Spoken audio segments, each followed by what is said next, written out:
Ladies and gentlemen, welcome back to Crime and Entertainment. Now, we have here today a very special guest. She is actually a published author with a book coming out here real soon. She has a degree in journalism. She minored in art. She went to the Ohio State Buckeyes on a golf scholarship. Is that right? Yes. Wow. Uh, she is unfortunately a Saints fan, but Yeah. the fact that she is one hell of a adult entertainer that goes by the moniker Hardcore Barbie, we're going to let all that slide. Please welcome to the show, Sara St. Clair. Sarah, how are you? Hey, thank you so much for having me on. Oh, I'm glad you could make it. Now, that's a lot to unpack here when you tag in the fact that, we covered you are an adult film star at the end of all that. So we got a lot of ground to cover to get to even that point. So we're going to start from the beginning here. Tell us a little bit about, early life, where you grew up, what was that like? So I was born and raised in Cleveland, Ohio. Got into modeling like in high school. Then once I turned 18, started doing the naughty stuff. Got into dancing and eventually went to the Ohio State, like you mentioned. Right. Now, were you always like, I'd say in your teen years or whatever, were you always like a very sexual person? Oh yeah. I Yeah. was very shy. So like sex was like how I made friends. Well, I mean, I've heard that though. I've heard that like that's people's way of communicating, or certain females that I've talked to in the past, that was their way of communicating and talking. So that's not really abnormal though. I've heard a lot of people say that throughout the years. Yeah. So how did you first like start? You said modeling? Yes. So I just did like, normal like fashion modeling, whatever. And then once I hit 18, I started doing like nude stuff. And actually, before I got in the industry, I was doing a lot of fetish work as well. Okay. Now, was this in the Cleveland area? Yeah. Okay. So what type of fetishes were? That's a like a area that's always intrigued me, because man, there is so many like fetishes out there that people are into, that I mean, granted, everybody has their own thing. I don't knock anybody's sexual fetish or fantasies, but some people just have some weird shit that they're into out there. Like Oh, what was yeah. some of the No, ones you were doing? I was literally just telling someone this morning that I shot a fetish scene one time in a straight jacket and another one in a diaper on the same day. Wow. So I Yeah. mean, when they're in a diaper, like what do they want you to do? Like just like treat them like a baby, or I mean, what is? So like I was 18, so I was the baby, and like some like MILF Oh, was like changing my diaper and like feeding me a bottle. Weirdest thing ever. is sex even a part of this whole equation? No, so like I said, I was doing dancing and then modeling and then fetish work, and that's kind of how I jumped into porn, because it's like, well, I'm already like doing video work, like it's not like sex, but I'm still naked in a video online. So at that point, what's the difference? I mean, I told, and I think I've told this story on a podcast before, but there was this girl that she was in the business, and she said there was this one guy on, I guess she just kind of had tours around that she would take certain cities, and there was this guy when she hit a city that would pay her $1,000, and she would come to the hotel. He would have a room, same hotel, same deal every time, and he would have a glass jar on the table that would have a grasshopper in it. And all he wanted her to do was take out the grasshopper, squash it between her tits, and like rub it back and forth while he jerked off. And that was it. He didn't touch her. He didn't kiss her. He didn't have sex with her, nothing. And he paid her $1,000 to do that. And it was like once every couple of months. What went wrong in this man's sexual life that he can get off to watching a grasshopper get squished between boobs? That's That what sounds I'm that saying. sounds like he'd be better investing his money in therapy. Yeah, exactly right. That's what I was thinking. I'm like, what? I don't know, like what, like you said, what went wrong, what happened, what bad experience, but it can't be that bad to put it to where you have to jerk off to a damn grasshopper being mutilated between a pair of. I don't really know how you get to that point.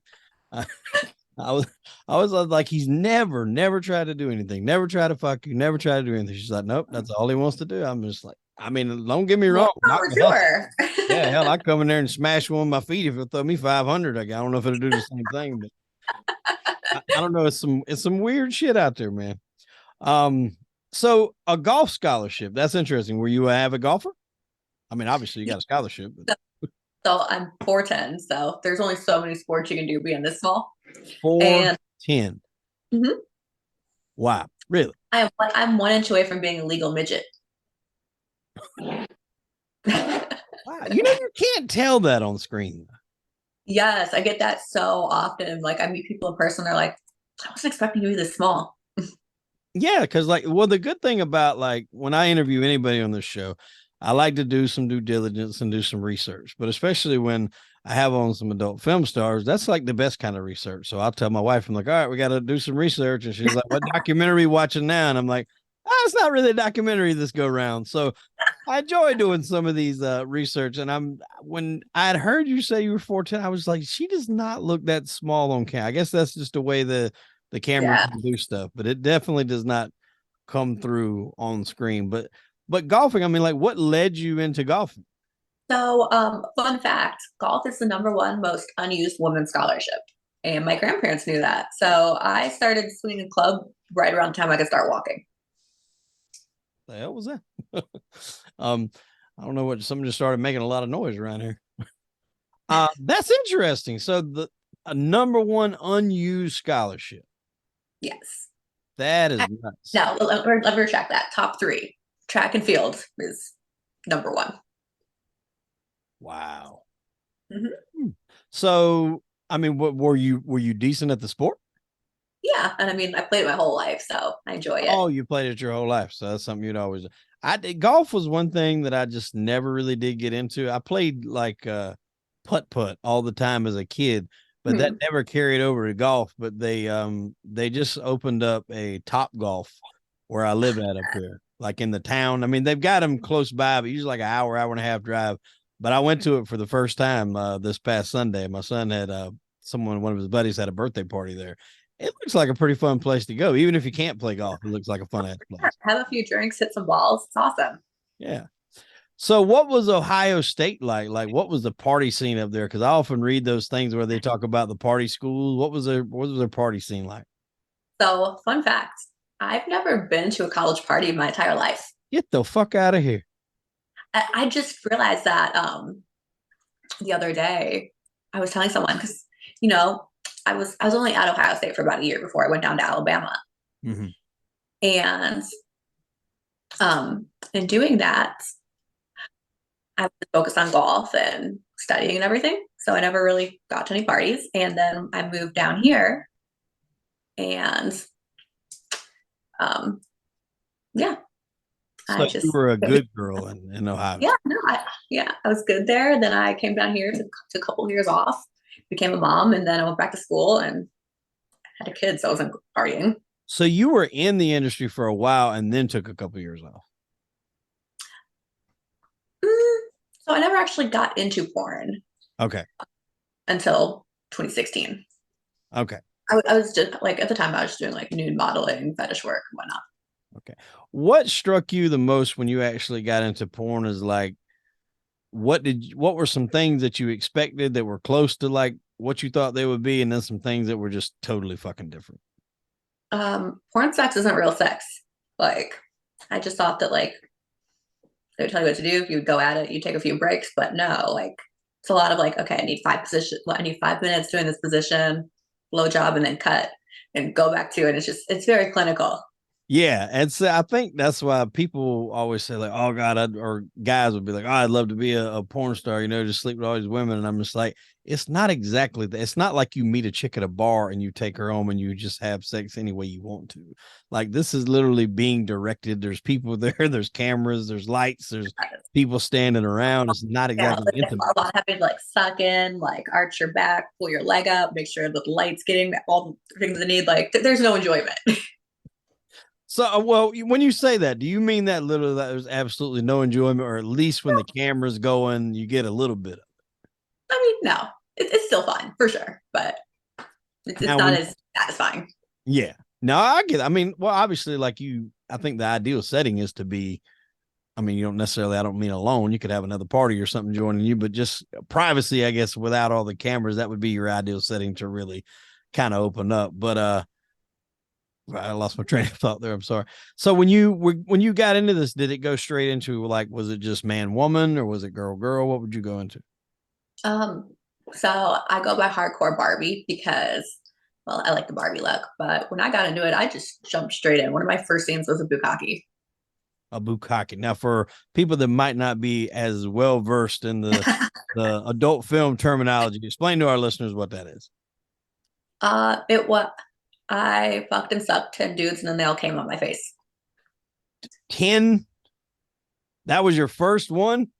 Yeah, God damn, you just I jumped went straight straight in. in for it. I ain't lying. Now, did you know this? That wasn't like a show up to the set and they just kind of spring that on you, was it? So I knew what I was getting into. They're like, okay, well, what's your limit? How many do you want? I'm like, I don't care, as many, whatever. And they're like, so we have 10. Is that okay? I'm like, yeah, sure. And like I didn't think anything of it until you get there and you're like, oh, that's 10 dudes. That's a lot. Now, does that name somehow correlated with 10 that I'm not picking up, or is it if it's 9, is it still called the same thing? Wait, what? Is like the name the bukkake, is that strictly because it's like involving 10 guys? If it was 9 guys, is it a different No, name? no, no, no. Bukkake is simply just like when a group of dudes come on your face. Oh, okay. Yeah, see, I didn't even know that. So what, I mean, you go there and there's like 10 dudes there. Did you at any point think, oh shit, I might have jumped in too quick here, or was it just like Yeah. I was kind of like, oh, this is gonna be interesting. And I'm like, well, everyone's here. What am I gonna do? Let's do it. as well? Yeah. So how did I mean, like after it was over, what was your feelings? My eyes burned really bad. I forgot to bring my glasses that day. 10 cum loads on your face and your eyeballs. It And looked like I had pink eye for a week. you couldn't take it off after the first, you had to leave it on for all 10. Oh yeah, like one dude comes and the next and the next and the next. And like and then afterwards, like like they want to get like really close in on your face with the camera. Right. So I mean, like typically when I have people, we start small and then we work our way up. So where Oh the no, hell did no. you I, go I, from I that? do it backwards. I see that frontwards too. Some of the things that I've seen. What do you where do you go from that? So from that I just went into normal boy girl anal. And is I mean, like, what is if you had to pick like one of your favorites that you like doing? Would it be with a girl, just one guy, two guys? What is like your if someone said your ideal scene? What is it? What are you picking? So a gangbang. Gang. Probably not 10 guys, more like 5, but Yeah, I mean that's a decent number. yes. I like being the center of attention and I like to feel all like dirty and used and stuff and passed around. And God bless. okay, let's be honest here. When you're in a gangbang, you're not doing anything. Your body's just being passed around. So I don't have to do anything. I just lay there with my holes open. Exactly. Well, that's it. Yes, you're absolutely spot on. Um, so like this is something I've always asked because obviously with males, cock size is like a huge point of contention, big, small, whatever. Some people say it does matter, some people say it doesn't matter. For someone that would definitely know, like what is the preferred size? Is there such thing as too big? Oh, there's definitely such thing as too big. What is that parameter? I don't know because like it's not like I'm going around with like a measuring tape. Like, let me measure it real quick. I don't know. Like, my happy place is probably like 8 inches. Okay. A lot of guys just hung their head when you said that. I know. I'm also the girl who likes being fisted, though. Come on. Yeah, well, okay. That then now smiles on her face after you said that. What's some of the like top artists or performers in this business that you haven't had a chance to work with yet that you would want to? Good question. A lot of my favorites have already retired. Yeah. Like, I grew up loving Asa Akira. She was my idol. She was dirty, hardcore, intelligent, witty. Like, I loved everything about her. A lot who was like really hot in the business when I was kind of like in my prime porn watching days was Jenna James. Like she was Ooh, just on top of the fucking world, boy. yeah. I mean, just Brianna loves Jenna. Well, Bella loves Jenna. I mean, movie after movie. And I remember this was back in the day. I don't know if you remember those websites where you could use to download movies. It wasn't Napster. It was one after that. I think it was called like LimeWire. I think it was LimeWire. It was either LimeWire or the Pirate Bay. But I remember I was downloading a movie. It was supposed to be Bruce Almighty, the Jim Carrey movie, because on there you could get them early, before they come, like in between theater and DVD release, you could get them early. And for some reason, it downloaded Brianna Banks and Jenna Jameson. Brianna Loves Jenna, and like that Yeah. was one of my Yes. borns. I mean, both of them, they went at me and my wife loved it. We watched it over and over, and that kind of got us hooked on the Jenna Jameson and stuff. So we would got like a Crystal Method, and she was just like my go-to girl for a long time. But then you had Tierra Patrick and then Jasmine St. Clair. And I mean, a lot of those girls, like the pioneers way in the early days. And I mean, it's changed so much since then. How do you think the business has changed from back then to now? What do you think is the biggest difference? Creating your own content, and then obviously just the tube sites. Like, there's no such thing as porn stars anymore. Mm-hmm. Like, I think the era of having like big name porn stars is over. Yeah, There's because just too many people in the industry, too oversaturated. Like, yeah, and back in those days, like largely it was only VHS tapes for a long time, mhm. and then DVDs come out, but then now, like you said, being able to create your own content, I do think it does a lot for the artist, but at the same time, like you said, the internet ruined porn. yeah, Absolutely. yeah, it takes away from that's a clue, like where when you had to go buy that tape for whatever the price was they were charging back in those days. I don't even know how much it was. But now, like you said, the market is so saturated. Anybody, any midwife or person's fresh out of a divorce can start OnlyFans and start making money. And there's so much to choose from. Money's only going to go to so many places. Exactly. I was talking with someone the other day, and they were talking about something called a content house. Have you ever done anything without a content house? Yeah, no, so I've never done anything like that, but I've heard about it, and it's a cool concept.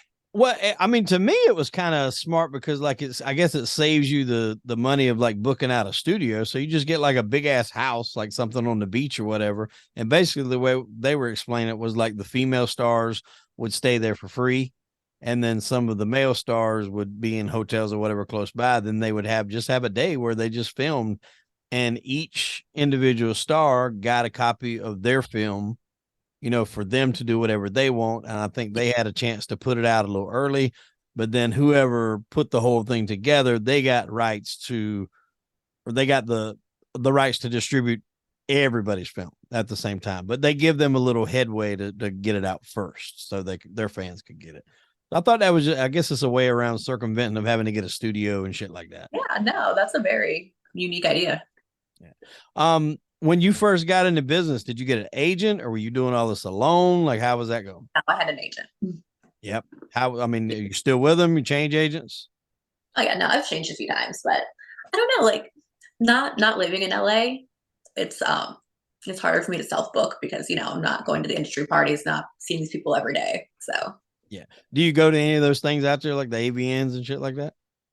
yes. So I'm cutting back on conventions because it gets exhausting running around. Like, it's stressful. You're doing shoots. You're signing pictures at booths. You're trying to make appearances, and it's a lot. So going forward, I think I'm only going to do AVN in the future. So that way, like, I can do it once a year. I can miss it, then do it again, have my headache afterwards, and wait another year. Right. Now you also a big lover of horror movies. Is that right? Oh yes, I just finished my Halloween sleeve. Mm. What's your favorite horror movie? Texas Chainsaw Massacre, Oh, fucking love it. Yes. the original, of course. Yeah, yeah, for sure. There's so many backstories on that original, like as far as like the how it was made, and like they said, the guy that does that opening monologue, which is like one of the greatest opening monologues in history. They said they paid him to do that with a joint. That was his. That's awesome. Yeah. What about any of the sequels? Did you like any of the sequels at all? Even the remakes from like the mid 2000s that Michael Bay did? Did you like any of those? Yeah.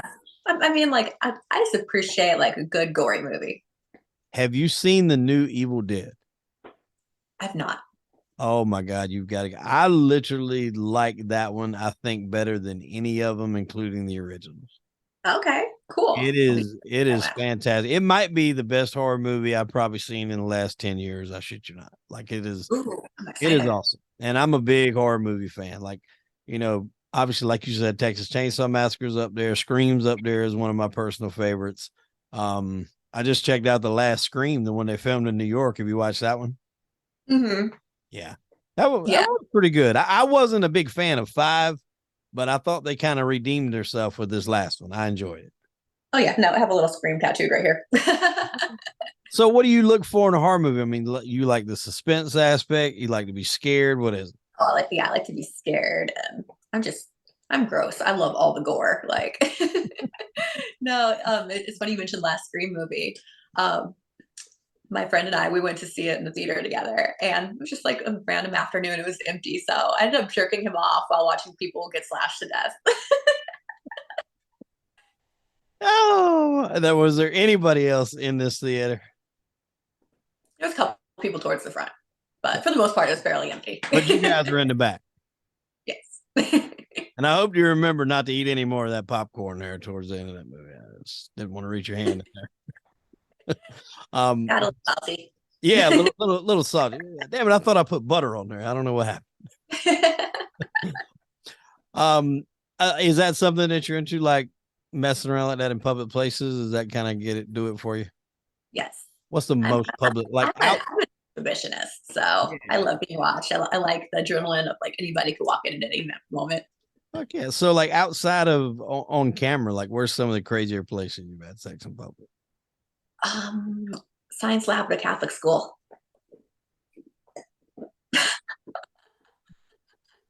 Science lab in a Catholic school.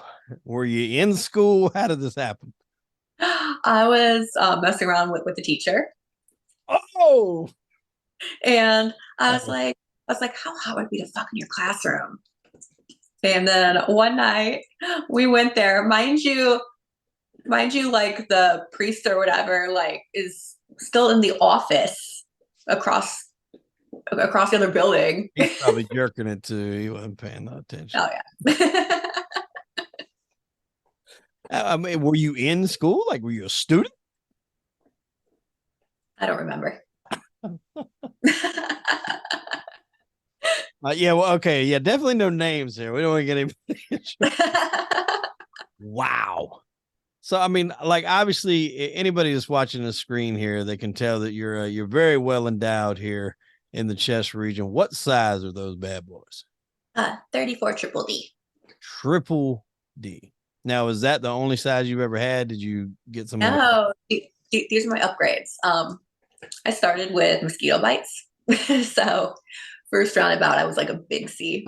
And then once I started doing porn, I wanted to go bigger. And you And went straight from C to triple D? yep. I mean, like, did it, and I know this is something that people always say, like, oh, those things are going to give you back problems when they get older. Is there any truth to that? Maybe. I mean, I don't know. I spend a lot of time on my back anyway, so it's hard to tell what activity it's from. Hey, like, I don't do a lot of walking around with these things, pal. I don't know. I'll let you know later. Like, Yes. oh shit, that's fucking hilarious. Um, so like right now, what do you think is the next thing for the porn industry? Because I believe like Pornhub changed it a lot.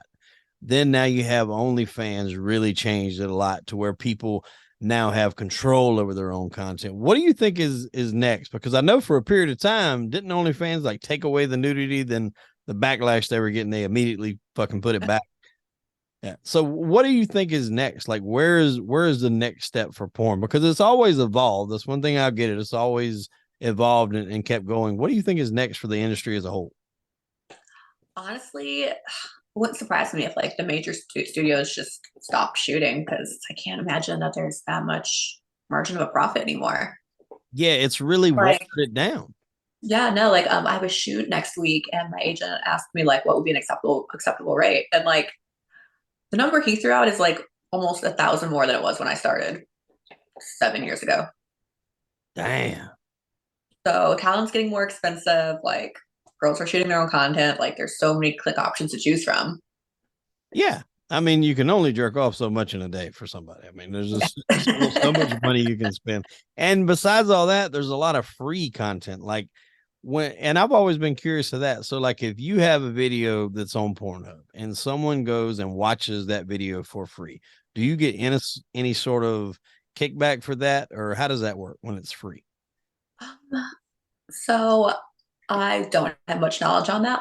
At one point, an older actress tried to walk me through how to do like the endorsements and whatnot on your thing, so like you eventually get money back. But yeah, it seems very complicated. So I was like, I'll just stick to many bits. Yeah. Well, that's the key because like what don't on that one you can just give like little short clips and then you can actually have the option to buy the full movie. So I would seems like that would be the way to go, but there's just so much free shit out there, and that makes it hard for the people selling it because when you have all the free options, a lot of times that's where the people are going to go. No, and also too, like, like a lot of people that I do content stuff with, like they'll put like a 5 minute like free little clip on Pornhub to direct it to their OnlyFans.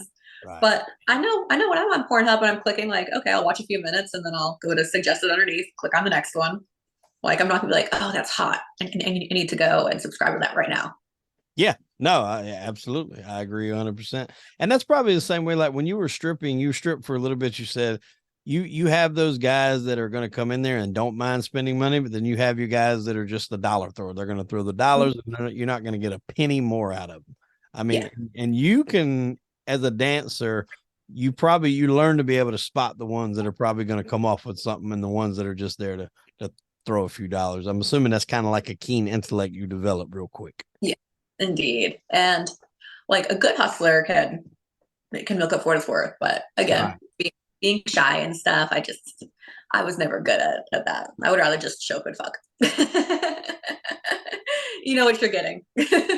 So when you were in the clubs and like how long did you actually strip for? I think 18 to 19, and I did it right before I got into porn. So only about 2 years total. Only about 2 years. So did you ever fuck anybody in a back room while you're stripping?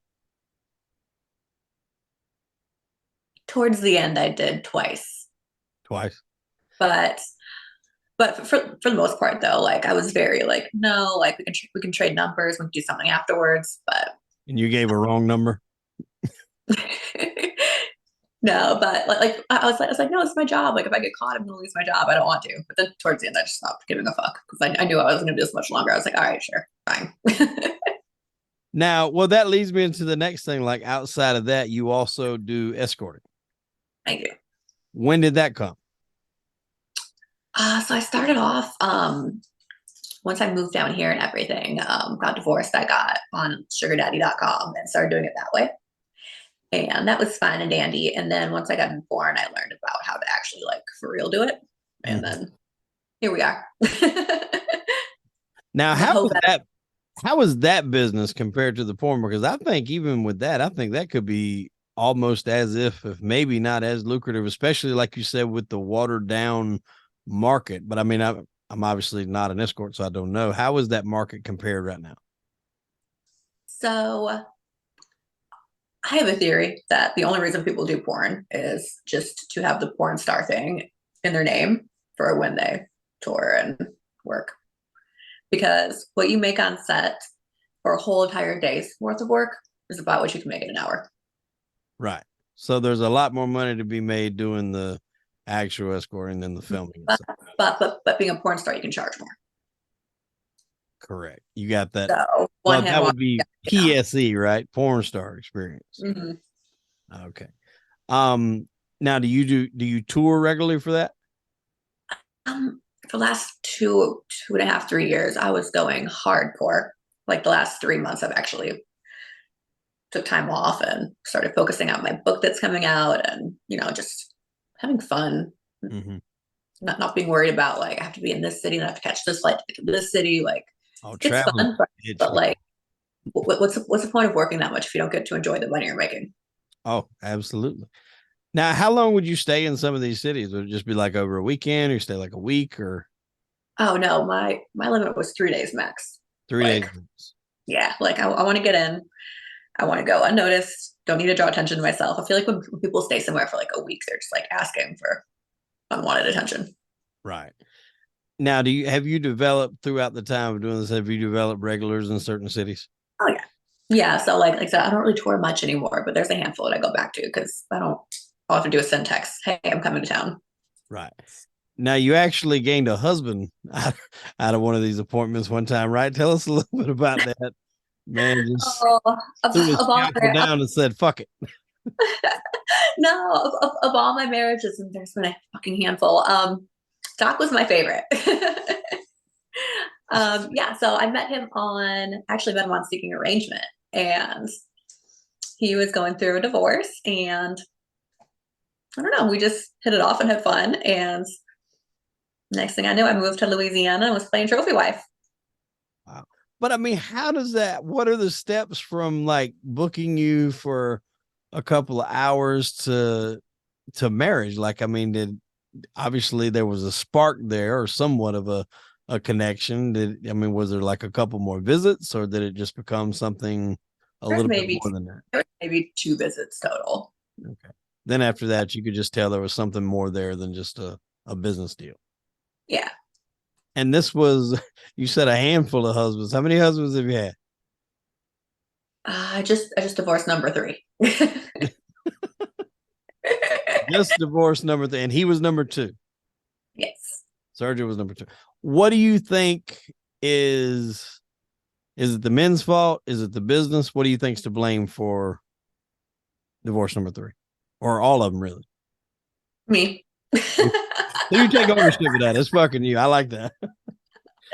What No, about I you? mean, like, I love the idea of being in love. That's why I keep on getting engaged, getting married, because I love love, but I also get really bored really quick. Do they know that going in? I mean, I would think that you're pretty open about that, though. Yeah, no. I warned these dudes who date me. I'm like, it's not gonna end well, just telling you. And everyone thinks that they're gonna be different. Yeah. Oh, everyone thinks they're going to be that one to turn her life around. Change her, change her for the better. Change your ways. How is that? I mean, obviously, some of these relationships lasted certain periods of time. How is that with you being in the business? Were any of them in the business as well? No. I'm a None of them. hypocrite. None. I'm a hypocrite. I'm jealous, and what's good for me is not good for you. Wait a minute. I know. That's not quite fair. No, no, it's not. I could admit that though. But to be fair now, I wouldn't say it's the same thing because this is a job for you. It is a profession. So if, I don't want to get into names, but we'll just say husband number 1. If husband number 1 went to a bar while you were out of town, he met this girl, he took her home, he fucked her. I don't put that in the same category as you going to work on a set and screwing a guy then coming back home. I don't think those two would be the same thing. Exactly. Like, to me, like, work sex is just transactional. It's just that. Right. So have you never developed like feelings or relationships with anybody within the business that you work with? No. Really? Like, no, so I'm really shy. Like, people don't understand that. So, like, like, I'll go on set, whatever, but I keep to myself and do my scene, and then I get in my rental car and go back to my hotel. So no after talk, no hanging out, going to the bar, out for drinks, dinner, none of that shit. Not really. When I first started, there was one performer who's not in anymore. Him and I became good friends, and we would hang out and stuff. But Because I mean that happens in regular movies, let alone porn. I mean, you look at like, Brad Pitt and Angelina Jolie hooking up after what the hell, Mr. and Mrs. Smith.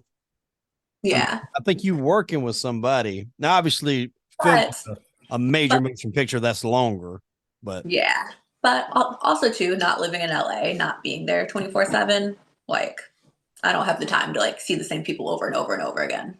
yeah, I guess that makes sense. Because Which which which is also why I date clients so much, because that's how I meet people. yeah, no, it makes sense. I mean, you fly in, shooting, and you're right back out.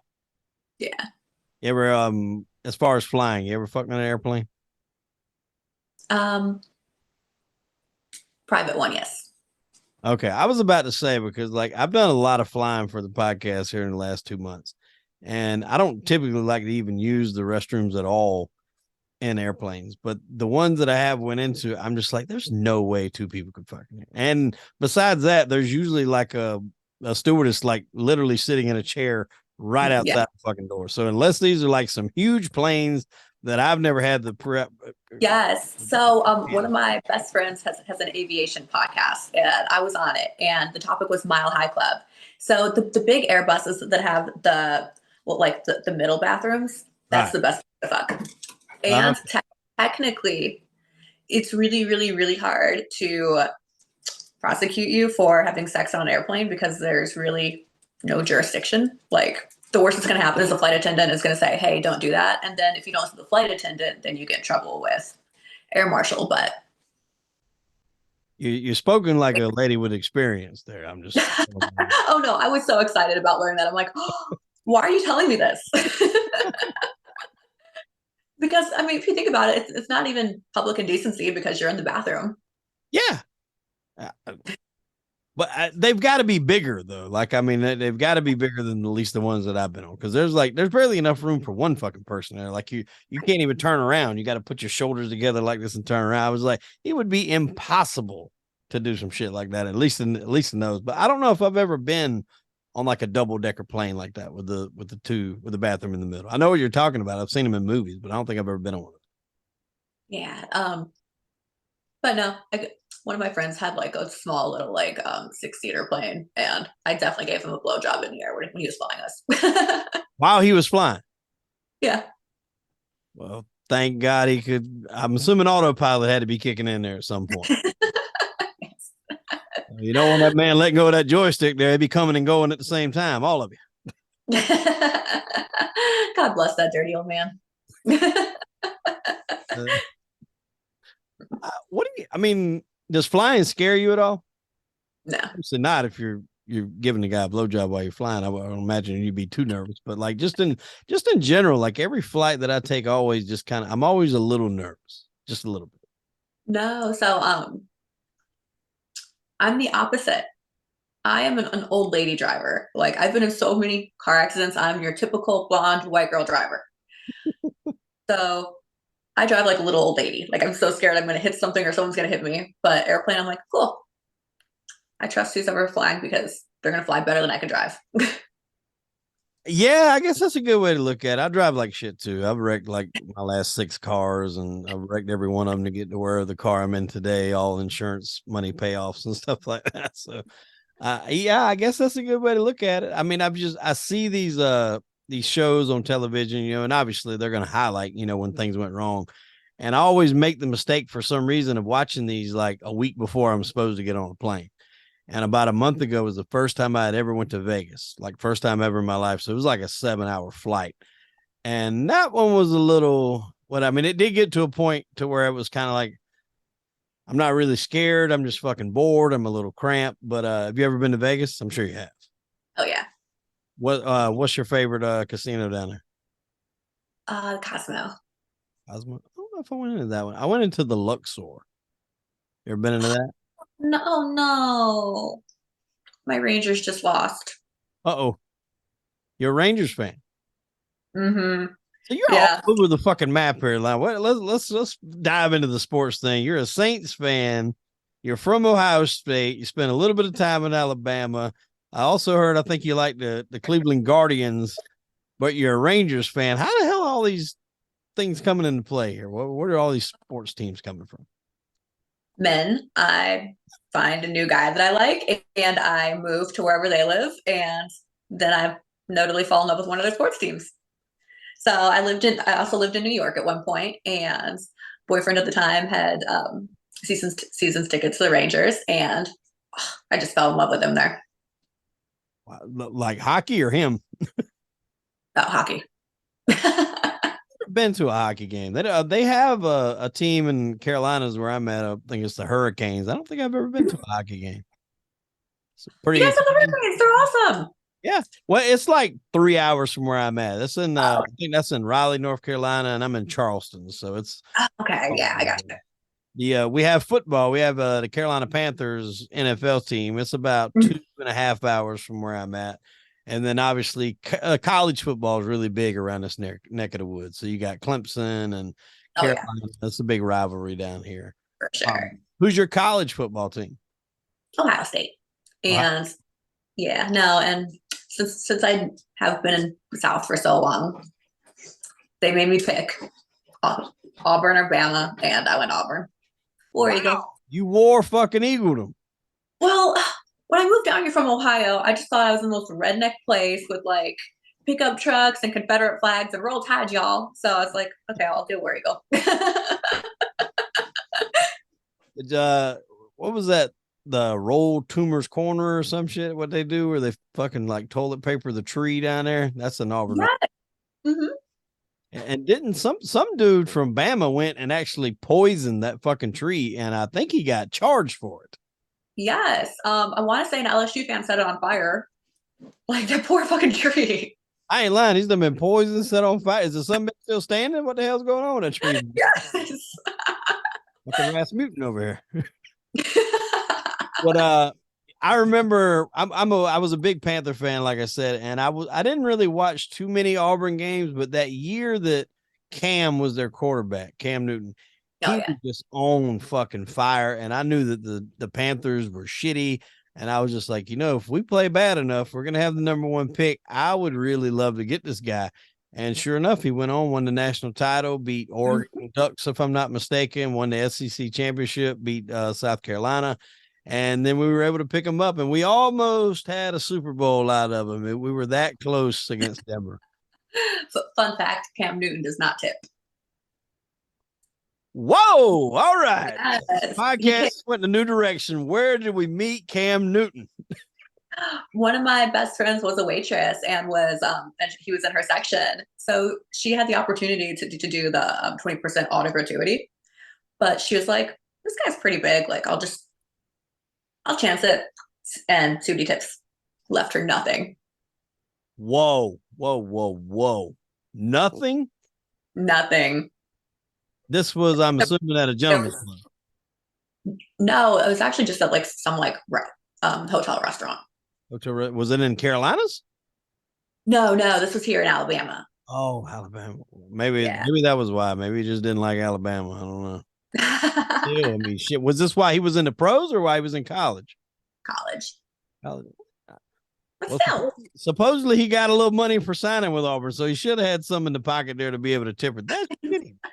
Because I think if I'm not mistaken, he may be with her now. I hadn't really kept up with him in the last couple of years, but I think the woman he was married and had some kids by, I think she was a stripper, if I'm not mistaken. I mean, strippers are the most fun. They are. Why do you think that? Why do you think athletes and some movie stars to some extent, musicians, why do you think they're drawn to strippers? What do you think that is? Because we're like the anti-wives. Like we want you to get drunk. We want you to like be all horny and naughty. It's not like save your money, stop touching me. No, you're absolutely right. You're spot on because it's everything that you think people Make don't. bad decisions. Yeah. Praise the bad decisions. You praise, like you said, praise getting drunk, praise spending money. It's everything that you're not supposed to do. Yes.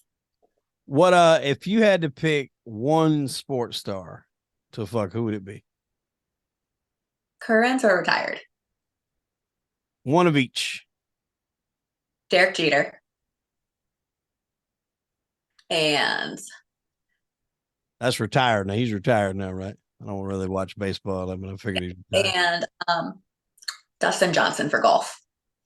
Dustin Johnson for golf. I mean, dude, he married Paulina Gretzky. She's hot as fuck. That's like my dream threesome. Well, hopefully they see this. You can work something out. Now, her dad, that was Wayne Gretzky, right? Mm-hmm. Fucking, I mean, he played for the Rangers, Kings, and Right. other teams. I mean, he was like, I didn't even watch hockey when I was coming up, but like everybody just knew that name Gretzky and how fucking awesome he was. Fuck yeah. Um, Have you ever had a chance to meet him? Mm-mm. Who's some of the bigger sports stars that you run into throughout your career? Um, I fucked Mike Napoli. He was not a client, so I can say that. Yeah, we don't want to get anybody in trouble here for crying out loud, but it's just a kind of hook up. That's fine. Fuck Mike Napoli. Where did this happen? Cleveland, right after Game 7 of the World Series after they lost. Well, by God, he needed some cheering up. So that makes it Exactly. all, yeah, I was doing public service. you certainly were. God bless you. I mean, yeah, I mean, if anybody loses a Super Bowl or a game 7 of anything, whether it be NBA, MLB, God, they deserve a blowjob and to get laid. I don't see a thing in the world wrong with that. Exactly. What is Plus your being a supportive fan. Yeah, what's your favorite sport to watch at all? Because I mean, obviously you're into golf, you watch hockey, we've talked baseball, we've talked football. I mean, what is your favorite go-to sport? Baseball. Baseball. Who's your favorite baseball team? Or you said the Guardians? Yeah, the Guardians. They're always the Indians, though. Yeah, I was about to say I don't really get all that whole Indian show. I mean, they've been the Oh, Indians. no, I still proudly wear all my Chief Wahoo stuff. Got the what was the Major League movie that was centered around it? Yes, that's one of my favorite movies. Yeah, I fucking love that movie, man. Charlie Sheen was so damn good in that. I loved him. What about the did you ever watch that sequel? No, I never saw the sequel. The first sequel was okay. They done a third one that was like way away from anything having to do with the other one. I had read or seen an article with him where he was talking about trying to do like a third one, or I guess that might be a fourth one. Um, but like bring all the original cast back, but at this point they're like owners or have something to do with the owners, and then they're bringing in like new players to actually play. I would like to see that. I still like Charlie. I mean, as an actor, I know he's kind of fell out since he came out with having the AIDS, but I mean, I think he's a fantastic actor. Oh yeah, for sure. Who's one of your favorite actors to watch on screen? Like movies. Hmm. It's a good question. I'm not a big movie person, like aside from like horror stuff. Probably Leo. He's hot. Yeah, Leo's good, man. He's in a lot of good stuff. He's got that one coming out. I think it's about H.H. Holmes. So I'm assuming you probably maybe heard of the serial killer H.H. Holmes. He's supposed to be playing him. I think it's called Devil in the City or something like that. Yeah, I'm looking forward to that one for sure. Um, now speaking of, Charlie coming out and saying that he had AIDS, that's obviously a big thing that I think some people would have to take into consideration when they're getting into this industry. But you guys have a very stringent policy as far as testing and things like that go. What is the policy in the industry right now? Oh, every 14 days you have to get swabbed, like test you for everything. So, like, everyone thinks that like, oh, porn stars are so dirty. It's like, no, like pre-porn, I was probably more dirty doing a lot more scary things. Pre-porn, I was like, all right, sure, pick a hole. Let's hope for the best. Oh, but I mean, yeah, if you think about it in those contexts, you're actually probably some of the safest, people to be with because, like you said, you get tested every 14 days. I know people that hadn't got tested none in their whole fucking life. I know that's horrifying. Yeah, I mean, some people probably just like you said, they're just hoping for the best. They don't want to go find out because they know some of the people that they've had dealings with. But I mean, it's crazy. And there was this pill that somebody was telling me about that you could take like daily that's supposed to protect you from against that, like PEP or Yeah, yeah, it's called PrEP. PrEP. That's right. Okay, so when did that come into the fold? Because until I had an interview, I never heard that name before at all. I do not know the answer to that question because I feel like when I got in the industry around 2016, it was kind of just a commonplace thing. Oh, So so it was around even back then. yes, it wasn't widely as used as more just used in the gay community, but Okay, now everyone's on it. and it's just something you have to take daily. Yes. Is it something you have to get a prescription for? Mhm. Is it? I mean, is it expensive? I'm not on it, so I don't know, but I was about to say, I mean, like daily use, that shit, if it's not cheap, that can get fucking pretty pricey. If you're talking yeah, like a daily use fucking pill. And especially the way the pharmaceutical companies are just trying to rape everybody now on any medicines they need to stay alive. I mean, it's like, oh, you're going to die if you take this. Prices went up $200 because I know you're going to figure out a way to get it. What's next for you coming up? I mean, what other than your book, which we're going to get into here in a minute, do you have anything in lieu of like any kind of new films, any certain things people you're going to be working with? What's next for you? So actually, do you mind if I take a second and plug my Go phone? ahead. Yeah, go ahead. And there goes the light. It'll be okay.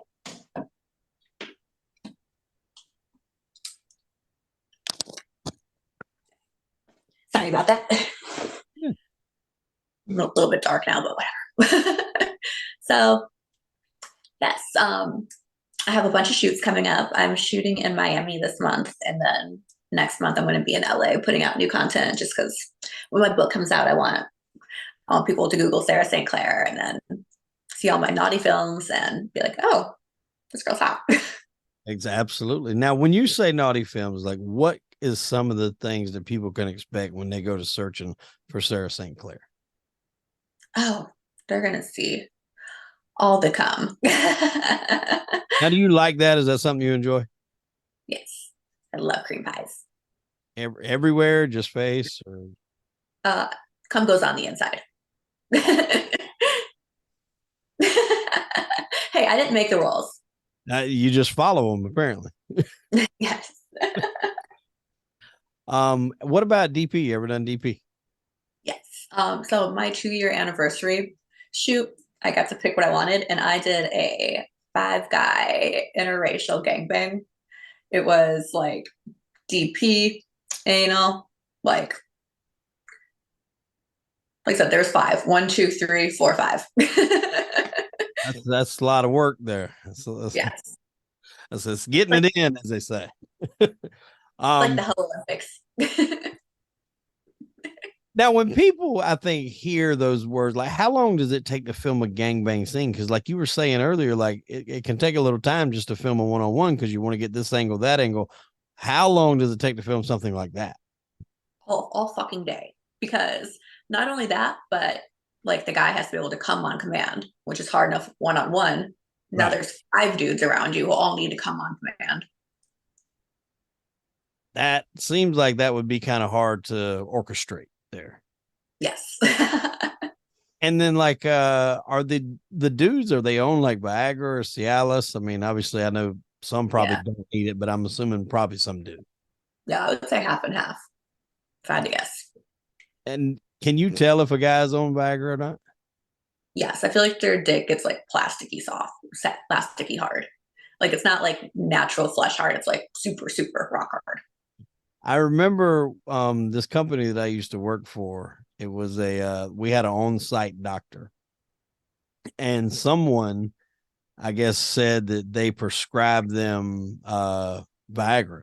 The guy was like, "Well, what'd you tell him?" And he was like, "I just told him that me and my wife were messing around, and I went soft and couldn't get it up." So I was like, "All right." I never took Viagra before, and so I was like, "Well, I'll just go try it. Go on a weekend or something, have it to go." And I told him, I was like, I told him the same story. I was like, yeah, me and my wife were having sex, couldn't get it up. And he's like, oh, I got you something. Take care of it. He's like, take this. And he's like, this will shut her mouth. So he wrote me a prescription for Viagra. But I mean, he would write him for anything, Viagra, Cialis. And I was just like, the Cialis was crazy because that shit would last for days. That's what I've heard. Yes. So, so funny thing. I mean, it's not funny, but a lot of guys get caught cheating because like their wives aren't putting out. And then they start seeing girls and they start taking Viagra, and then the wife finds the script. Yeah, I believe that. What do you think is like the reason why the number one reason why men cheat obviously is I think that their wives begin to stop being like intimate with them. They stop fucking them. So men need sex, I think, to function in life. Yes, I would say what there are two number one reasons. Number one, A, the needs aren't being met, and B, I hook up with some dudes and their wives are hot and they put out. And it's just the need for variety. Like they need to like have that adrenaline rush of like I'm doing something wrong. Yeah. I've seen that too. Guys that just, have a good wife, have everything they need, but just still, they just need, like you said, the variety. But by and large, I think a lot of it is, especially as people maybe when they get a little older, the wives, for whatever reason, lose their sex drive. And like, there's nothing that'll kill a relationship faster than not having sex. I mean, like, unless you're just really fucking great friends and enjoy walking and shit or something. I don't know I don't put nothing over sex. Like, that's the key to a great relationship, in my opinion. Hmm. Yeah, I mean, me and my wife have joked around in the past, but like it's definitely kept our relationship going on times when everything else was falling apart. Like the sex kept it going because it was so good, and that Oh, yeah, takes work. Like you can't. I don't think very many people can say that their sex is still on the same level now as it was 20 years. That takes work. That takes creativity. That takes open and honest communication. And I think a lot of people just are uncomfortable having those conversations. oh, for sure. Like,